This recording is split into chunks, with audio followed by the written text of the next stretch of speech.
Hello everyone, আপনাদের সকলকে জানাই আমাদের গল্পের দুনিয়া ইউটিউব চ্যানেলে স্বাগত। আবার চলে এসেছি আজকের নতুন গল্প নিয়ে। আজকের গল্প সত্যজিৎ রায়ের লেখা ডক্টর দানিয়েলির আবিষ্কার। শুরু হচ্ছে ডক্টর দানিয়েলির আবিষ্কার। 15 এপ্রিল, রোম। কাল এক আশ্চর্য ঘটনা। এখানে আমি এসেছি একটা বিজ্ঞানী সম্মেলনে। কাল স্থানীয় বায়োকেমিস্ট ডক্টর দানিয়েলির বক্তৃতা ছিল। তিনি তার ভাষণে সকলকে চমৎকৃত করে দিয়েছেন।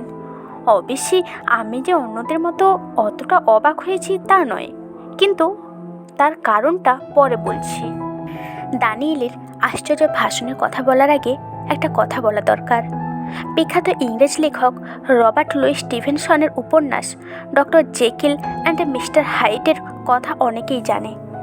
যারা জানে না তাদের জন্য বলছি যে ডক্টর জেকিল বিশ্বাস করতেন প্রত্যেক মানুষের মধ্যেই একটা ভালো আর একটা মন্দ দিক থাকে।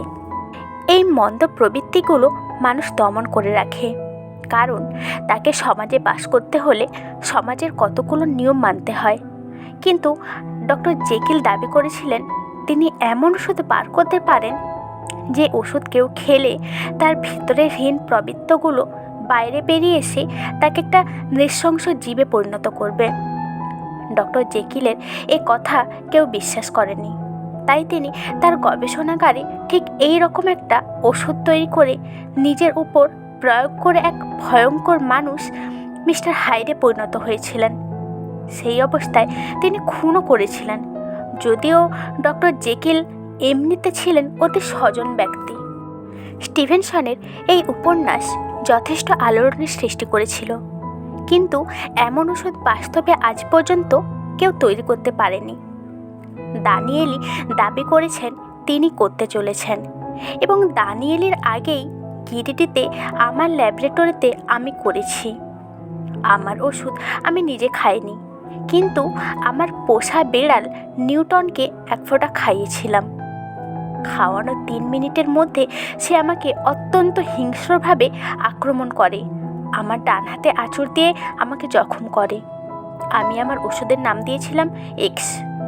একই সঙ্গে অ্যান্টি এক্স নামে আর একটা ওষুধ বার করি, যেটা এক্সের অ্যান্টিডেট, অর্থাৎ যেটা খেলে মানুষ আবার স্বাভাবিক অবস্থায় ফিরে আসতে পারে। নিউটনকে অ্যান্টি এক্স খাইয়ে শান্ত করতে হয়েছিল। দানিয়েলির বক্তৃতার সময় তার অবস্থা জেকিলের মতোই হয়েছিল। অন্তত 3 জন বৈজ্ঞানিক, ইংল্যান্ডের ডক্টর স্টেবিং, জার্মানির প্রফেসর ক্রুগার ও স্পেনের ডক্টর গোমেজ দানিয়েলির কথার তীব্র প্রতিবাদ করেন। ফলে মিটিংয়ে একটা তুমুল বিশৃঙ্খলার সৃষ্টি হয়। দানিয়েলির পক্ষে তার মেজাজ ঠিক রাখা কঠিন হয়ে পড়ে। এমনিতে দানিয়েলির সঙ্গে আমার এখানে এসেই আলাপ হয়েছে। অত্যন্ত বিনয়ী, নম্র স্বভাবের লোক বলে মনে হয়েছিল। অনেকদিন পরে একটা বিজ্ঞানী সম্মেলনে আজকের মতো একটা গোলযোগ হতে দেখলাম। আমি অবশ্য আমার নিজের ওষুধের কথা দানিয়েলি বা অন্য কাউকে বলিনি। দানিয়েলি বললেন তার ওষুধ 2-1 দিনের মধ্যেই তৈরি হয়ে যাবে। তারপর সেটা তিনি নিজের উপর পরীক্ষা করে দেখবেন, যেমন স্টিভেনসনের গল্পে ডক্টর জ্যাকিল করেছিলেন।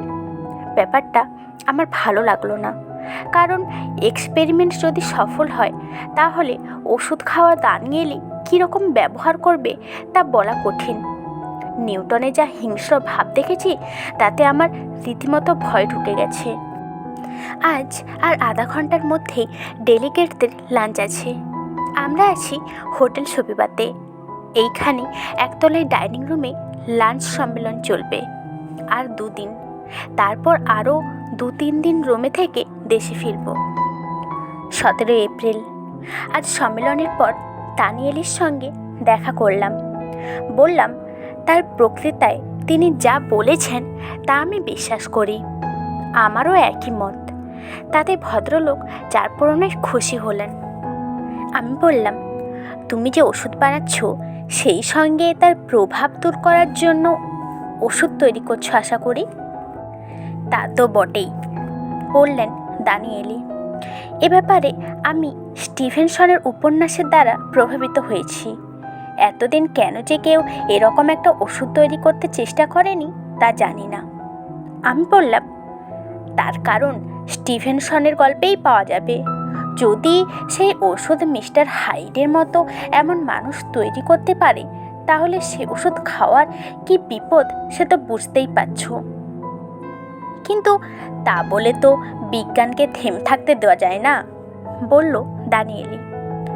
পরীক্ষা নিরীক্ষা চালাতেই হবে, এবং আমার পরীক্ষা যদি সফল হয় তাহলে তার পরিণাম যাই হোক না কেন, এটা মানতেই হবে।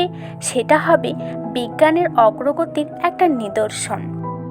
তবে তুমি যদি একটা হাইডে পরিণত হও, তাহলে ব্যক্তিগতভাবে আমার সেটা মোটেই ভালো লাগবে না। দেখা যাক কি হয়। তুমি কি কি উপাদান দিয়ে ওষুধটা তৈরি করেছো সেটা জানতে পারি কি? ভদ্রলোক যা উত্তর দিলেন তা শুনে আমি একটা অদ্ভুত রোমাঞ্চ অনুভব করলাম। আমিও ঠিক একই উপাদান দিয়ে আমার ওষুধটা তৈরি করেছি। সেটা অবশ্যই আর দানিয়েলিকে বললাম না, এবং দানিয়েলিও তার উপাদানের পরিমাণ আমাকে বললেন না। 18 এপ্রিল।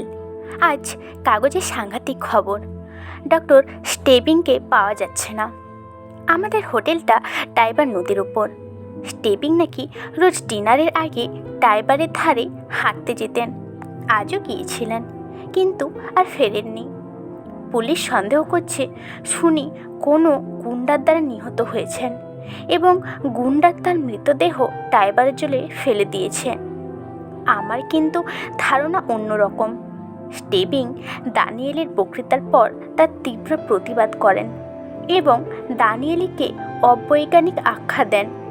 দানিয়েলিও বলেছিলেন তার ওষুধ 2 দিনের মধ্যে তৈরি হয়ে যাবে। আমি টেলিফোন ডিরেক্টরি খুলে দেখলাম যে দানিয়েলের বাড়ির ঠিকানা হচ্ছে 27 নম্বর ভিয়া সাক্রামেন্টো। আমি আর দেরি না করে একটা ট্যাক্সি নিয়ে সোজা তার বাড়িতে চলে গেলাম। বাড়ি খুঁজে পেতে কোনো অসুবিধা হলো না, কিন্তু গিয়ে শুনি দানিয়েলি বাড়ি নেই। দানিয়েলির চাকর দরজা খুলেছিল। আমাকে জিজ্ঞেস করলো, সিনিয়র আলবের্তের সঙ্গে কথা বলবেন?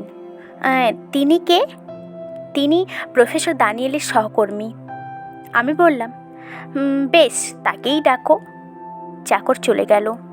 2 মিনিটের মধ্যেই একটি বছর 30-এর যুবক বৈঠকখানায় এসে ঢুকলো।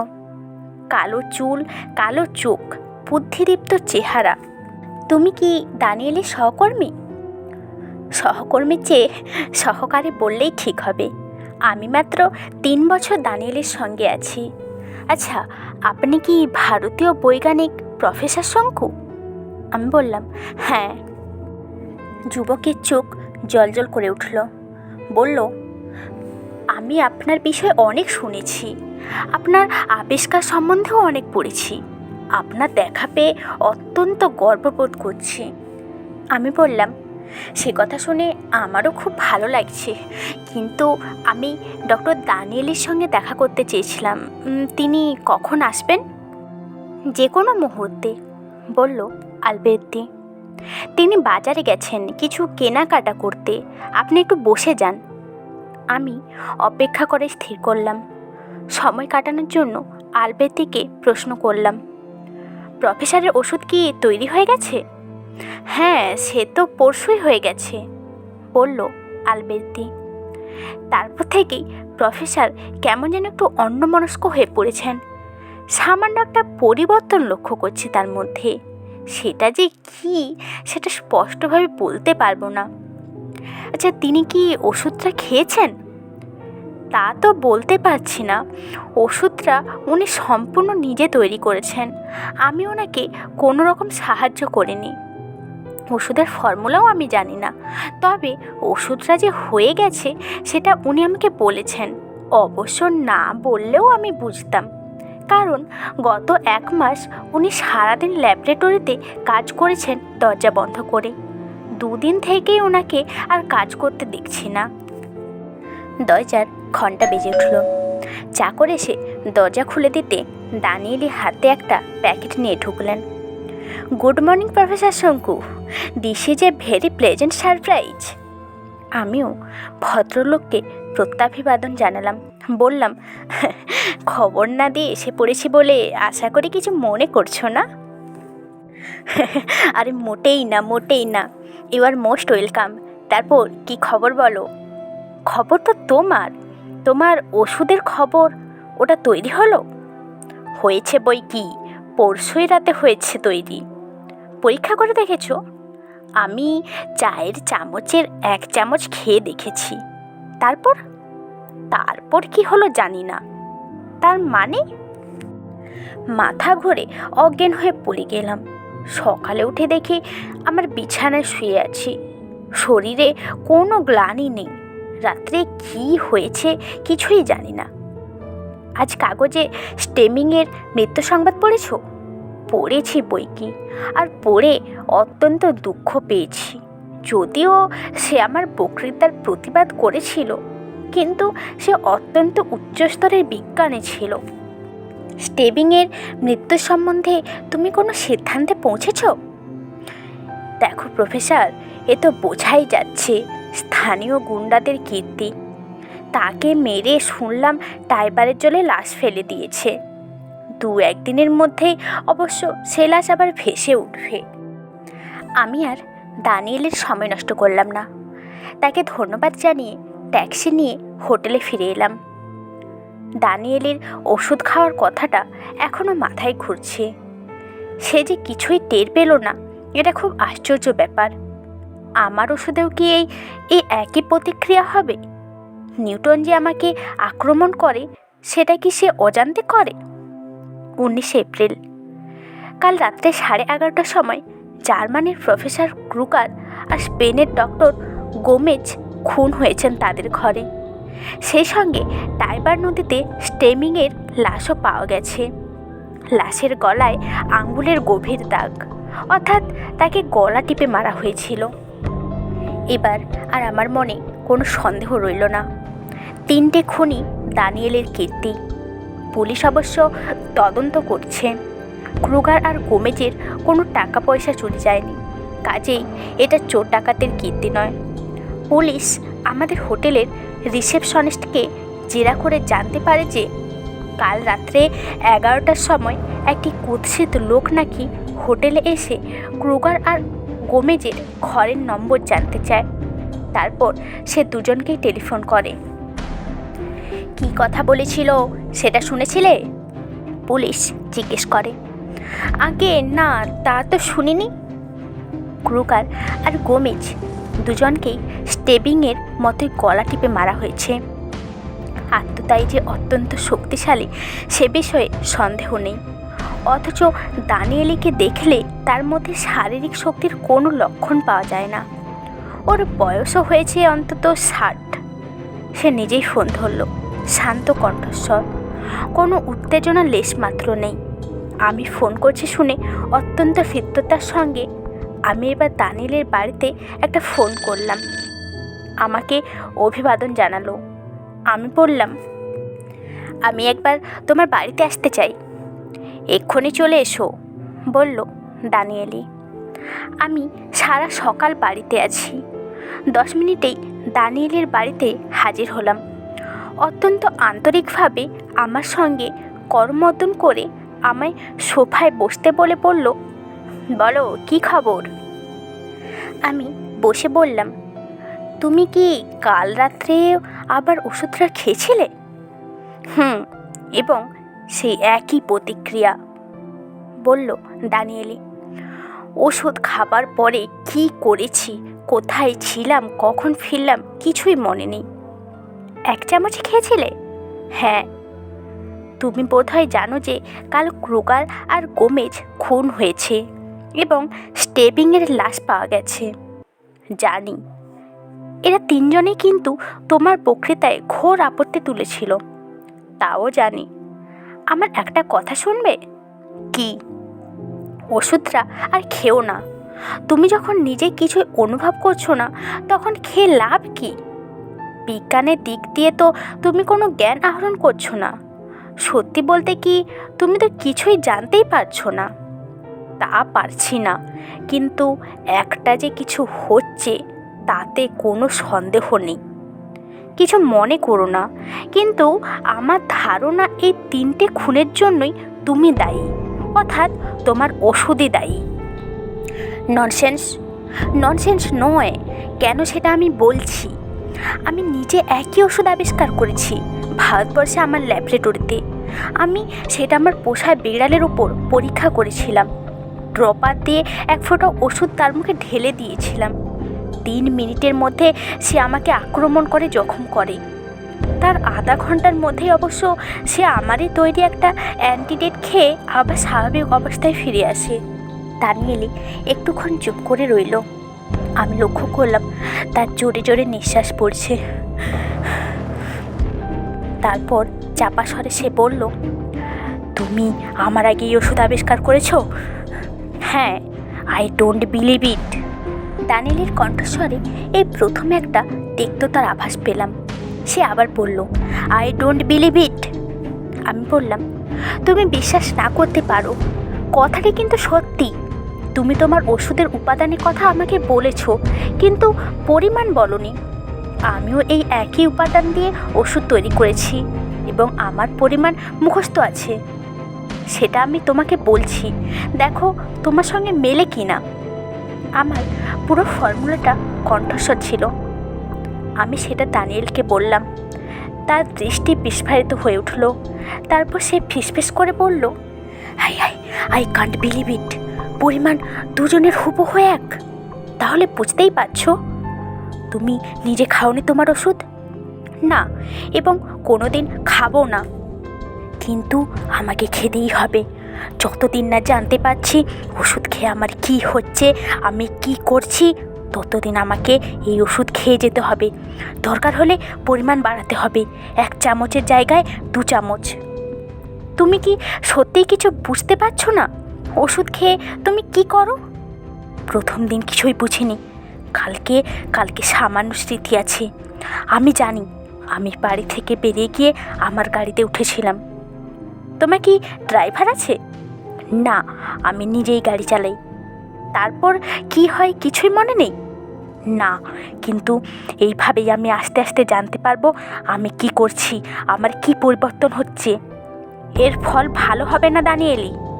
তা না হলেও বিজ্ঞানের খাতিরে এটা আমাকে করতেই হবে। তুমি আর আমি এক লোক নই। আমার কৌতূহল তোমার চেয়ে অনেক বেশি। Have a good day professor শঙ্কু, অ্যান্ড গুড বাই। আমি বুঝলাম দানিয়েলিকে অনুরোধ করে কোনো ফল হবে না।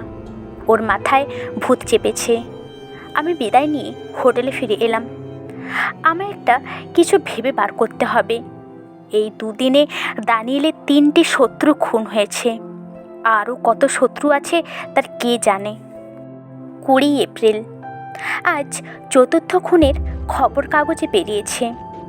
রোমের বিখ্যাত পদার্থবিজ্ঞানী ডক্টর বার্নিনিকে কেউ কাল রাত্রে তার বাড়িতে গিয়ে গলা টিপে মেরে এসেছে। পুলিশ গলায় আঙুলের ছাপ পেয়েছে। সেই অনুসারে তারা অনুসন্ধান চালাচ্ছে। আমি তো অবাক। এ আবার কে খুন হলো, কেন? আমি 10টা পর্যন্ত অপেক্ষা করে দানিয়েলের বাড়িতে আলবের্তিকে ফোন করলাম। আলবের্তি ফোন ধরার পর বললাম, তুমি একবার আমার হোটেলে আসতে পারবে? আমার ঘরের নম্বর হচ্ছে 713। বিশেষ দরকার আছে তোমার সঙ্গে। 15 মিনিটের মধ্যে আলবের্তি আমার ঘরে চলে এলো। আমি তাকে প্রথমেই বললাম, আমার একটা বিশেষ সন্দেহ হচ্ছে যে এই কদিন যে খুনগুলো হয়েছে সেগুলো দানিয়েলের কীর্তি। সে ওষুধ খেয়ে এই কাণ্ডটি করছে। তোমার কি মনে হয়? আলবের্তি গভীর হয়ে বলল, আমারও কাল থেকে সেই ধারণা হয়েছে। কারণ যারা খুন হয়েছে তারা প্রত্যেকেই কোনো না কোনো সময় দানিয়েলের বিরুদ্ধে কিছু বলেছে, তার কথা বিশ্বাস করেনি বা তার কথার প্রতিবাদ করেছে। কিন্তু কাল রাত্রে যিনি খুন হলেন এই বার্নিনি ভদ্রলোকটিকে, ইনি এখানকার একজন বিখ্যাত পদার্থবিজ্ঞানী। দানিয়েলের একটা প্রবন্ধের তীব্র প্রতিবাদ করে তিনি 3 বছর আগে একটা প্রবন্ধ লেখেন। সেটা একটা পত্রিকায় বেরিয়েও ছিল। সেই রাগ দানিয়েলি এখনও ভোলেনি? তাই তো দেখছি। এবং দানিয়েলিকে কোনো না কোন সময় আক্রমণ করেছিলেন। এরকম বিজ্ঞানেরও মেয়ে অনেক আছে। প্রফেসর তুচ্চি, ডক্টর আমাটি, ডক্টর মাতসিনি, আর কত নাম বলবো। আমার এখন ধারণা হয়েছে এদের প্রত্যেকের উপরই দানিয়েলি রাগ পুষে রেখেছেন। এতদিন কিছু করেননি, কারণ দানিয়েলি এমনিতে খুবই ভদ্র এবং অমায়িক ব্যক্তি। কিন্তু এই ওষুধই হয়েছে ওর কাল। আর একটা কথা আমি আপনাকে বলতে চাই। কি? আপনি বোধহয় প্রফেসরের আগে এই ওষুধ তৈরি করেছেন, তাই না? সেটা তুমি কি করে জানলে? আমি কাল প্রফেসরের সঙ্গে লাঞ্চ খাচ্ছিলাম, উনিই বললেন।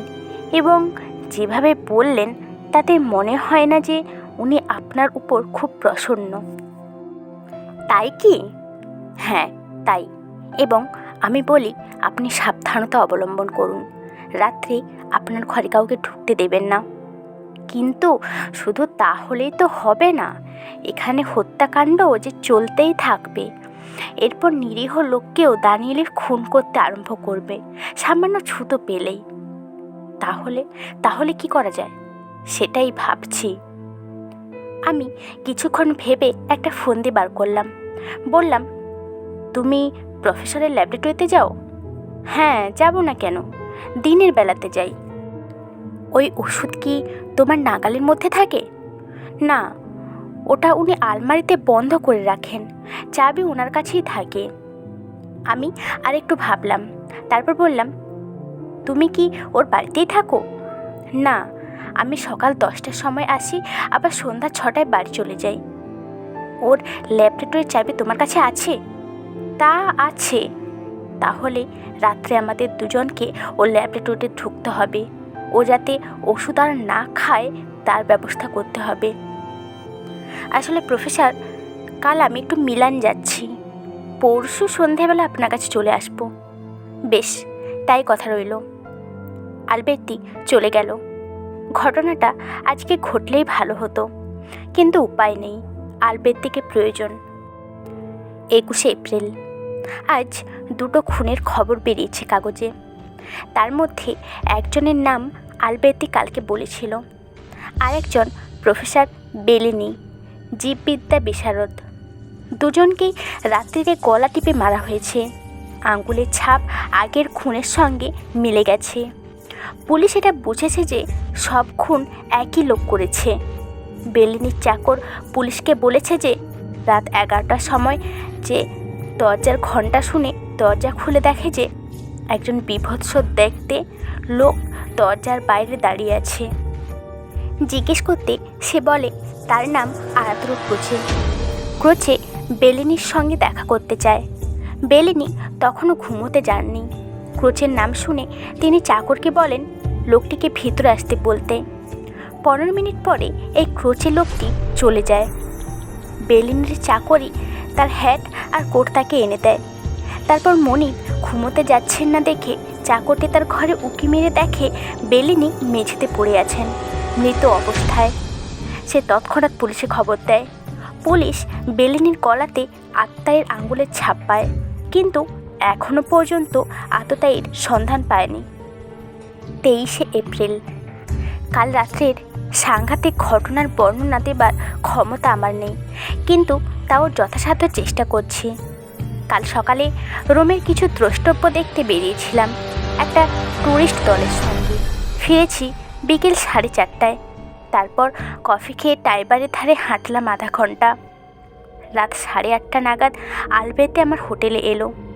আমরা দুজনে একসঙ্গেই ডিনার খেলাম।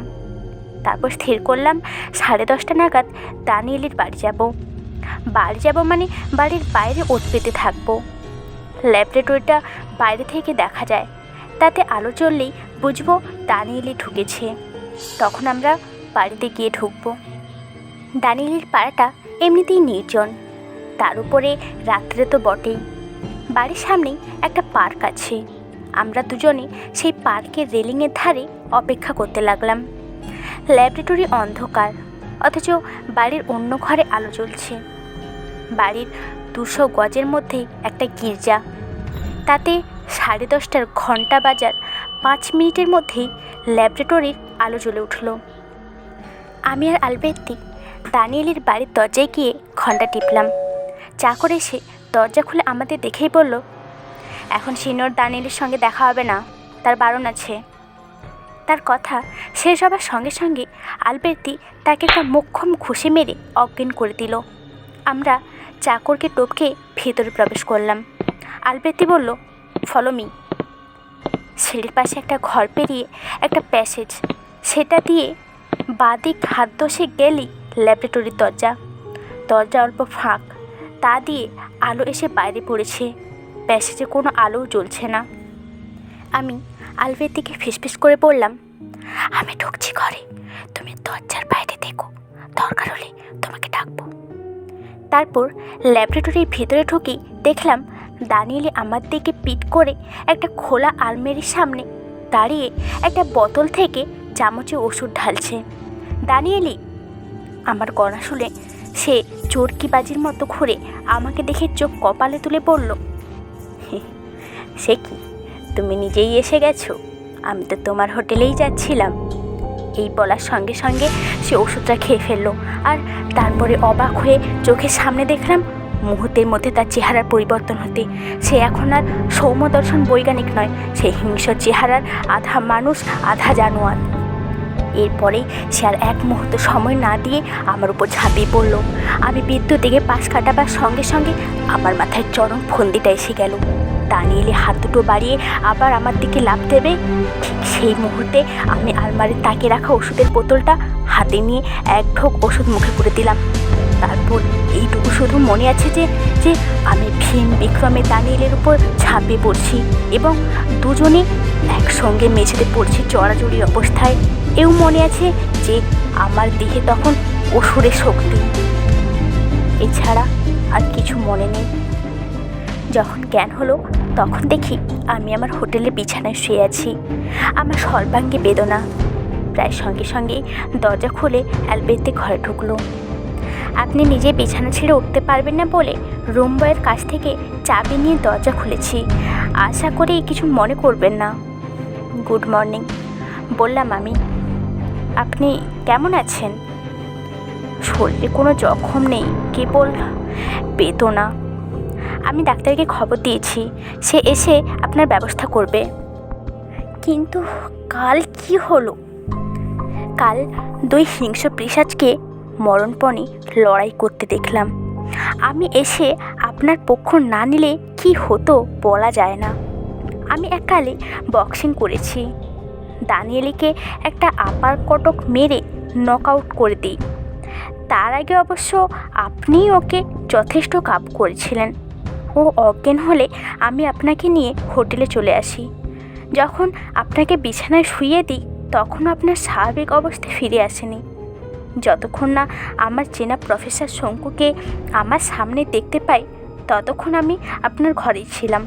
তারপর বাড়ি ফিরে আসি, তখন রাত 12:30। আর দানিয়েলি? এই প্রশ্ন করার সঙ্গে সঙ্গেই ডাক্তার চলে এলেন।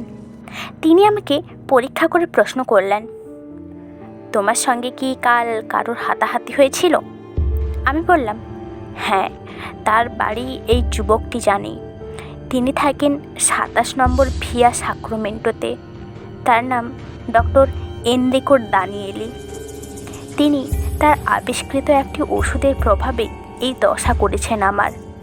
গত 4-5 দিনে যে কজন বৈজ্ঞানিক খুন হয়েছেন তাদের গলার আঙুলের ছাপের সঙ্গে এই দানিয়েলের আঙুলের ছাপ মিলে দেখলে দেখা যাবে তাতে কোনো পার্থক্য নেই। এটা তো তাহলে পুলিশ কেস? তা তো বটেই। আমি এক্ষুনি পুলিশে খবর দিচ্ছি। ডাক্তার আমাকে ওষুধ দিয়ে চলে গেলেন। এবার আলবের্তি তার পকেট থেকে একটা বোতল বার করে টেবিলের ওপর রেখে বলল, এই হলো বাকি ওষুধ, এটা আপনার কাছেই থাক। আপনার গবেষণাগারে যে বোতলটা রয়েছে সেটার পাশে রেখে দেবেন। আশা করি এখন খানিকটা সুস্থ বোধ করবেন। ওষুধ পড়েছে আর চিন্তা কি। আমার মনে হয় পরশুর মধ্যেই দেশে ফিরতে পারবো। তোমার সাহায্যের জন্য অজস্র ধন্যবাদ। তোমার কথা ভুলবো না কখনো। এখানেই শেষ করলাম আজকের গল্প। সত্যজিৎ রায় লেখা ডক্টর দানিয়েলির আবিষ্কার। ধন্যবাদ জানাই সবাইকে গল্পটি মন দিয়ে শোনার জন্য। ভালো লাগলে অবশ্যই লাইক, কমেন্ট এবং সাবস্ক্রাইব করতে ভুলে যাবেন না।